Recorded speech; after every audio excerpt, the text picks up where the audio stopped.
Hi friends, it's Tracy from the Financial Freedom Diary, and today I am back to reconcile my March budget in EveryDollar. This is everything that passes through my checking account that is going to be represented here. My cash envelope, so what you guys see every Saturday. And so let's get started. And thank you all to everyone who has been subscribing to my channel and supporting me. I appreciate each and every last one of you.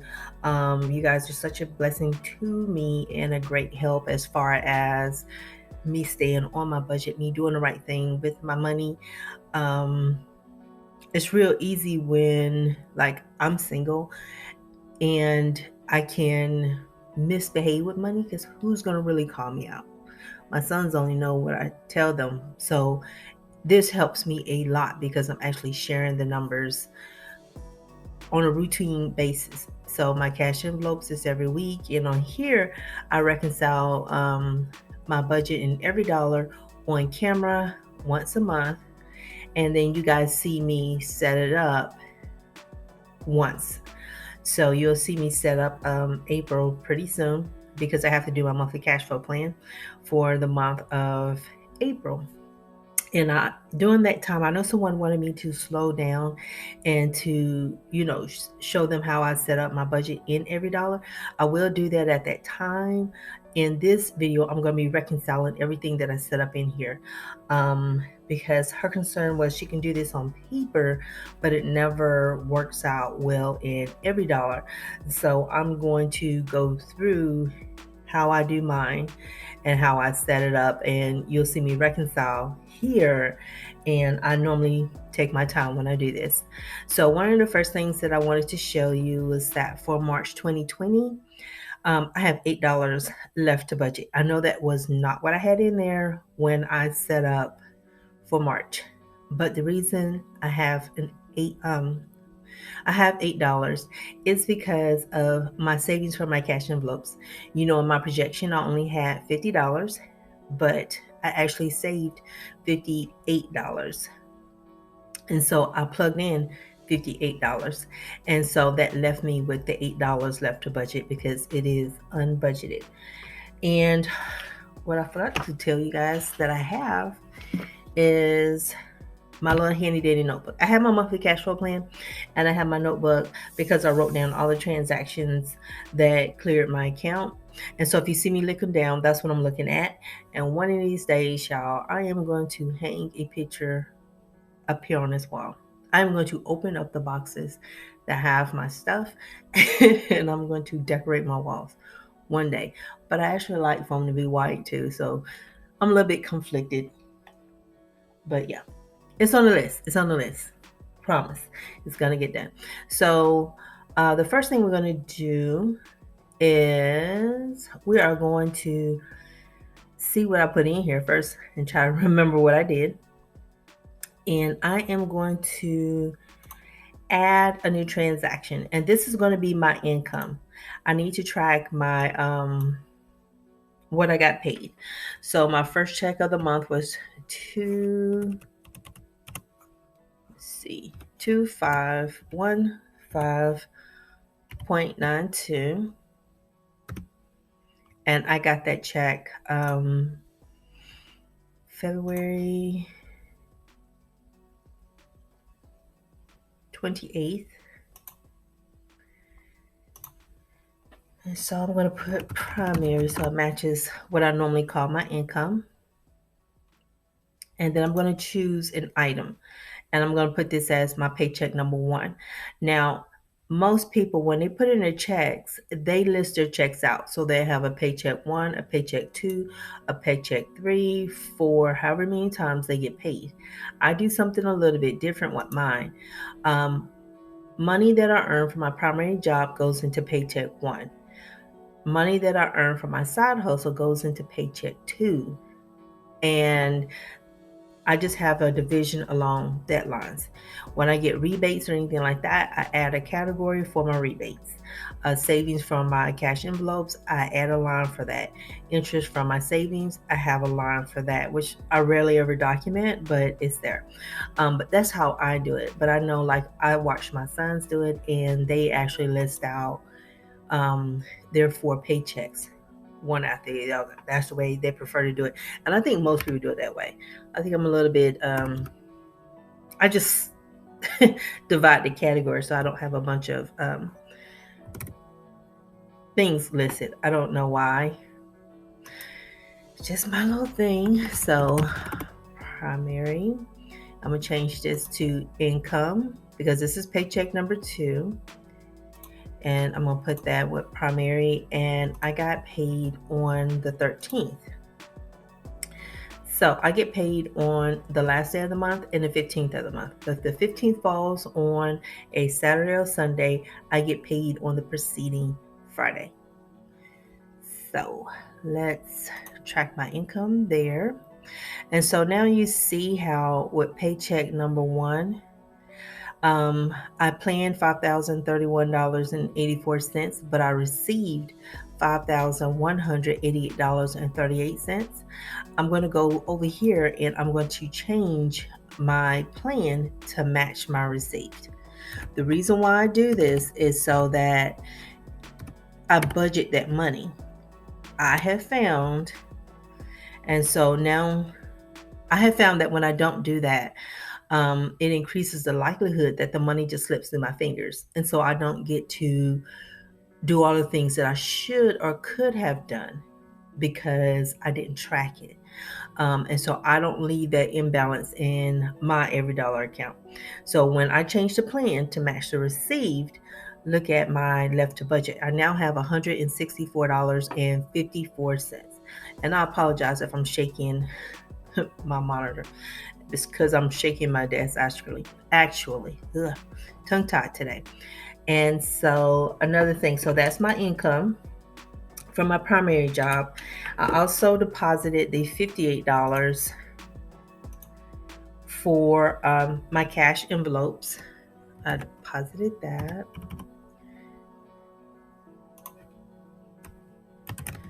My neighbor's dogs are mad at me, I think, because I set off the smoke alarm. And actually wasn't burning anything, but they've been ticked off ever since. So they're probably telling me to shut it over here, which is okay. Woke up my kids too, because they both came running down the steps.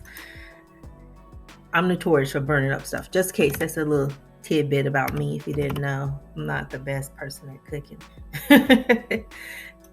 But this time I didn't burn up anything. And so I did take out $25 from my Ibotta rebate account.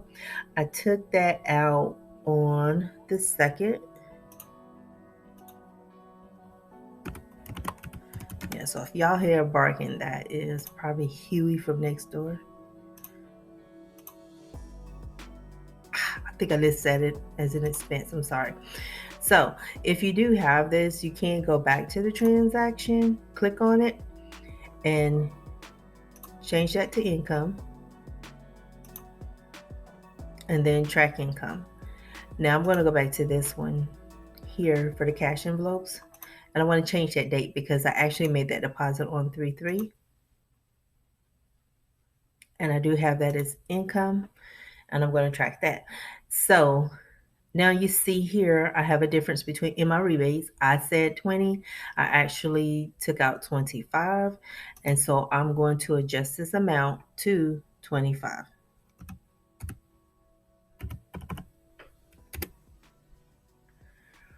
Okay. And now you'll see that my left to budget is $169.54.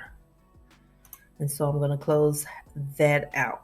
And for my graph over here, you'll see it puts a gap in here. So that means that I have something that I need to budget. But by the time it gets to the middle of the month, I don't just automatically go in, I got 169. Let me go throw that to that. I don't immediately do that because I still have to pay my utilities. I still have to buy gas. Anything that's variable that could fluctuate, I would rather the bill come in and know it's under my budget, and or have the money there if it's over what I budgeted and have it available to me, then hurry up and use that money on debt, and then I end up needing it somewhere else, and that keeps me out of my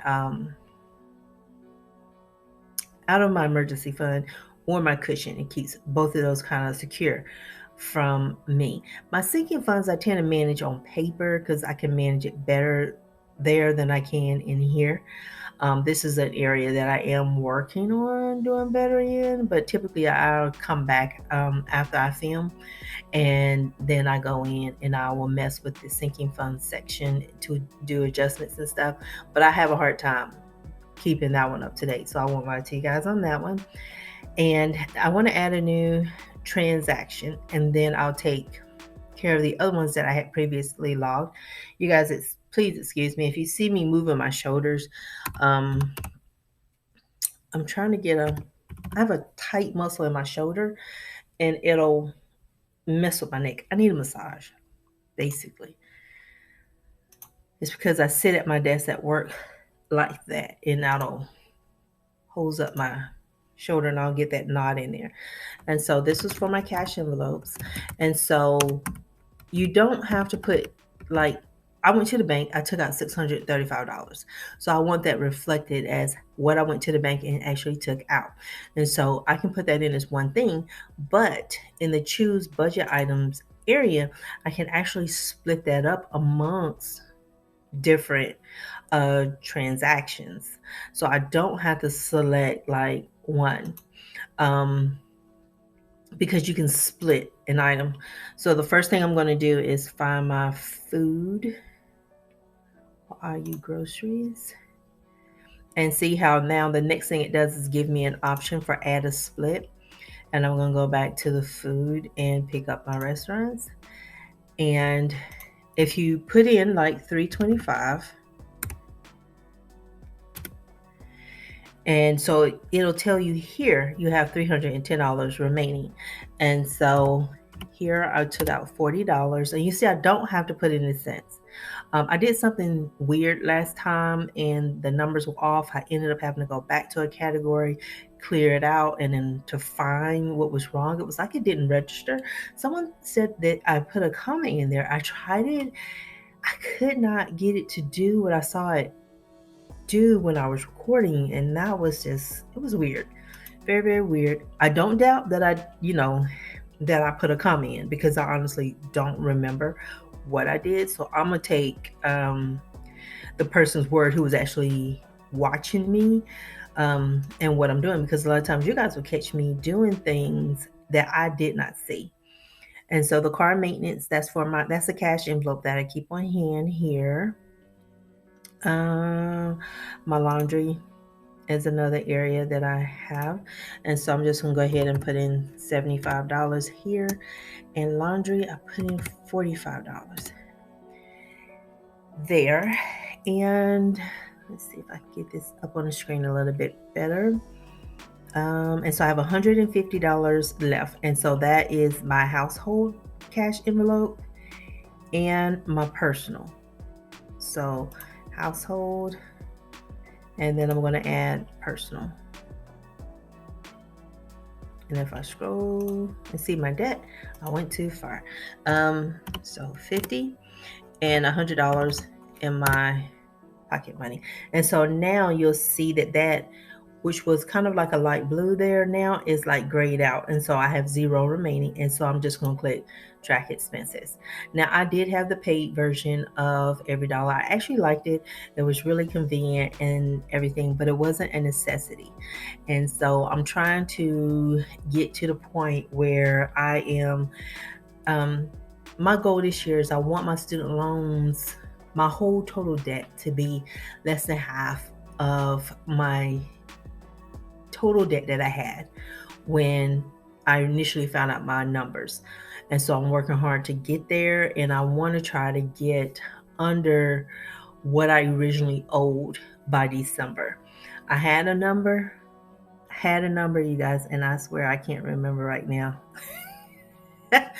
And I'm not doing that on purpose. I don't blink out on purpose. It's like all of a sudden what I could remember, I can't. And so that's my iCloud storage there. And that's just in case I record on my phone. And sometimes I do. I do record on my phone sometimes and then upload that data, but not always. So I probably don't use it. I probably don't need that one, but it's like I might share with the boys or something. 23.25 is what I pay in renter's insurance, and that came out on the 9th. That is pretty late for that to come out, but there. And so I adjusted that amount here, and now I'm going to drag that over to renter's insurance. And so you'll see there's a difference here. I have $1.75 remaining in that category, but I know I'm not going to get charged anything else. So, and you see the blue line too, that tells you I have something remaining in this category. So what I'm going to do is put in what I actually paid, which is 23.75. Did I just get that wrong? I'm sure I did. I think it was 23.25. Lord have mercy.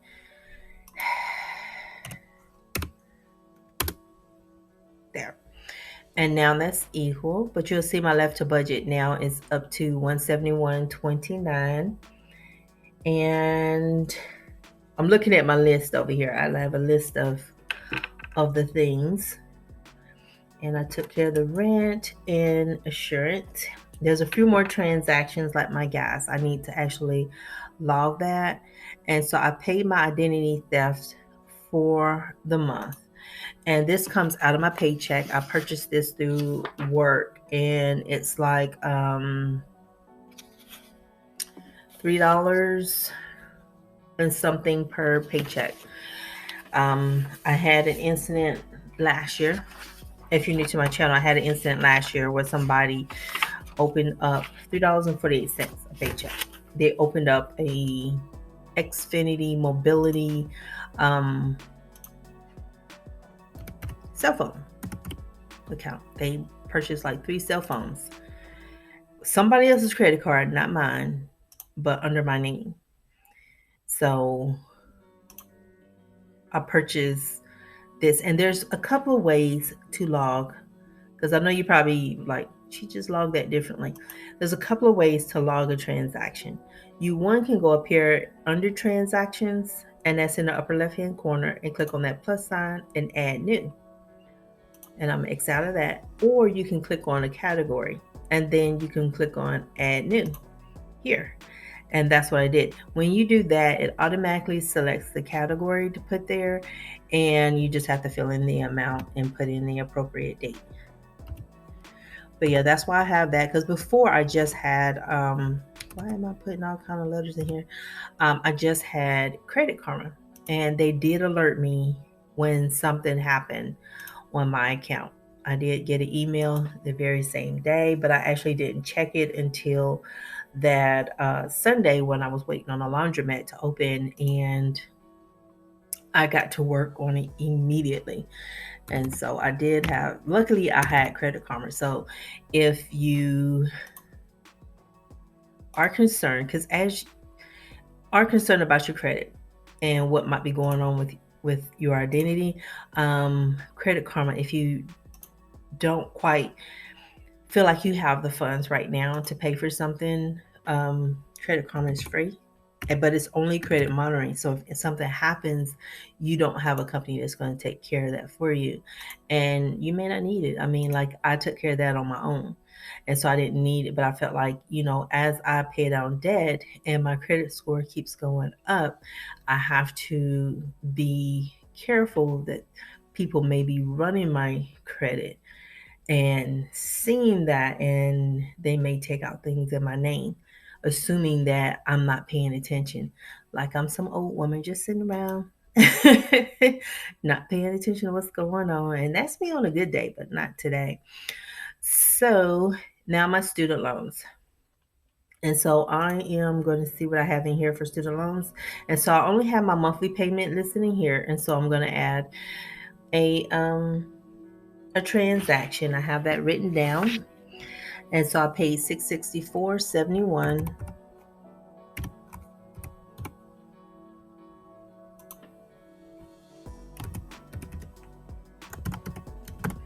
And I did that on March 3rd. And now I'm going to choose my budget item.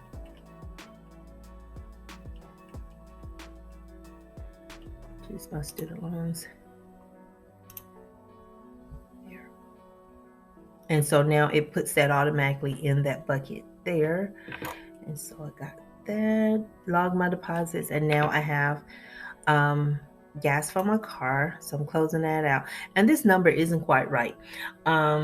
Normally at the beginning of the month, I go in and I adjust my student loan debt to factor in any kind of interest that I owed at the very beginning of the month. So I raised that number up. I don't believe I did that for this month. But I normally do that and to kind of keep it in sync. But EveryDollar does not track interest. I think what is that tool called? It can show you how to predict. Y'all help me. It can help you predict when you're gonna get out of debt.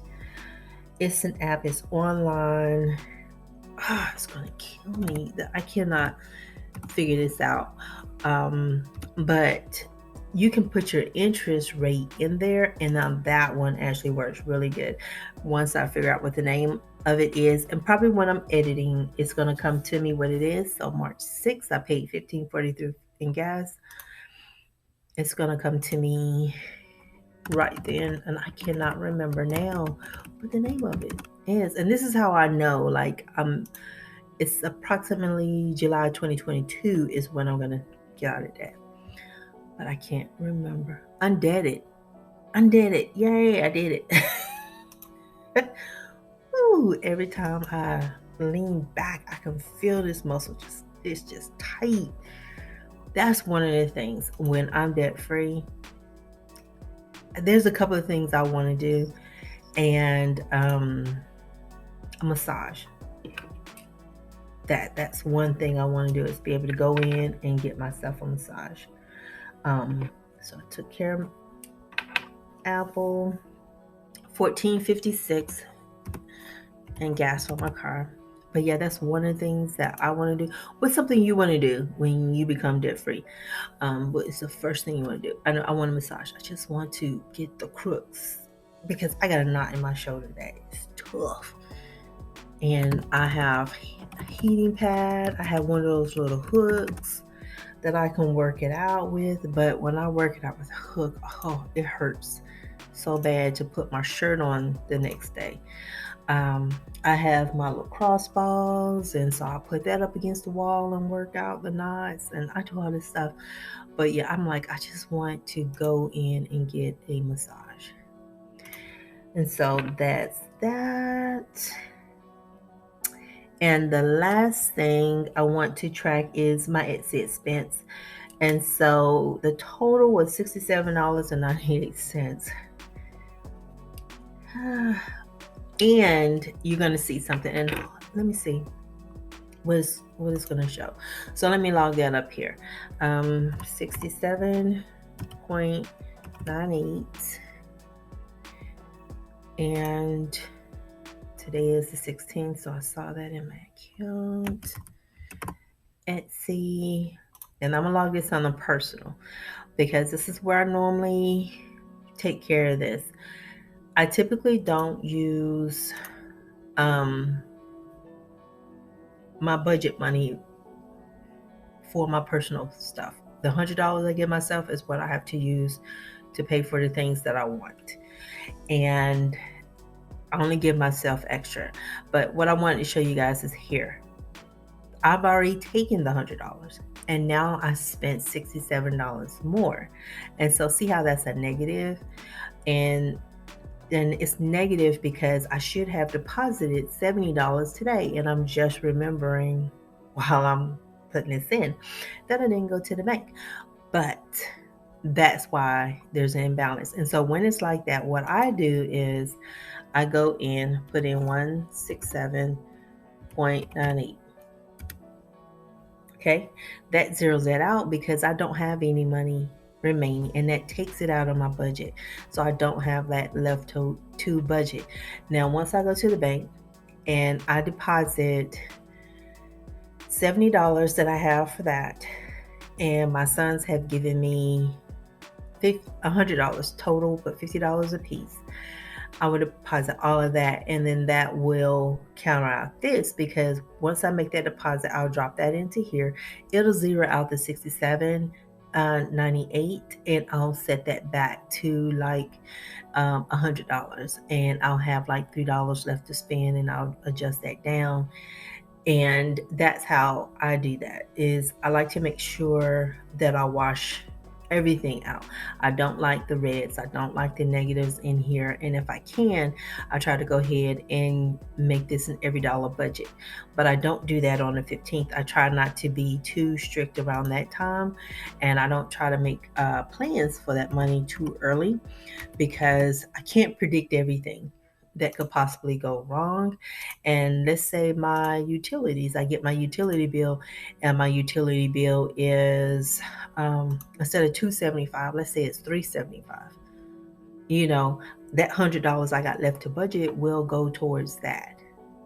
So that's why I don't spend just yet. But once I get my utilities, and I know for sure that money is going to be put the money is safe to use towards my debt, then I'll do that. So I like to try to make sure I have that utility bill in hand, or I can look it up online. The things you just saw me fill in was got my kids' savings. I need to find I don't even know what's the right phrase, what you call your boys when they're grown. But that's the money that automatically comes out of my check, and it goes into their savings there. So I hope the way I handle that makes sense. But once I put that back in here, it's going to even itself out. I'll take that 67 off. The transaction itself is always going to be logged here in the transactions, but you'll see the plus 70 here. So I can drop that back down to 100 the way it was. But I like to keep this here to let myself know I spent more than $100 in my pocket money. And that's just the way I found that works for me. And it keeps me, if that number is not $100, I feel guilty right now. Because I know I only get $100. And so in gas right now, I'm already at the midway point in the month, and I have $70.01 here in my gas lately. Because I'm not side hustling, I've had opportunities here, and I've either put it on a student loan or I've just saved it. Because like I said, I don't know when it's wintertime or summertime how my utilities are going to go, and if they jump up, I want it to be able to absorb that shock, because I got the cushion in my account. So I will raise up that cushion higher than $100. It could go up to like $200-$300 sitting there. And so if the utilities go up and it's higher than what I budget, I have something in my account to feed that. I don't have my utility bill yet. Probably tomorrow it should be available online. My cell phone will be coming out soon. That's total normally 162-ish, 163. The boys just pay $50 a piece. The internet, that should be coming out pretty soon. Hasn't cleared my bank yet. And so I'm waiting on those transactions there. And so we are done reconciling for the midway through March. We're almost through the halfway point. Auto insurance is probably the last bill I have, and it normally comes out on the 28th. And so that's why I still have the 5 transactions over here, and this is everything that's major that's remaining. And so I will see you guys later. You all please stay safe, and healthy. Watch your babies and the elderly and help them get access to resources that they need to keep themselves healthy. And I will talk to you all soon. And so I will see you later. Bye, y'all.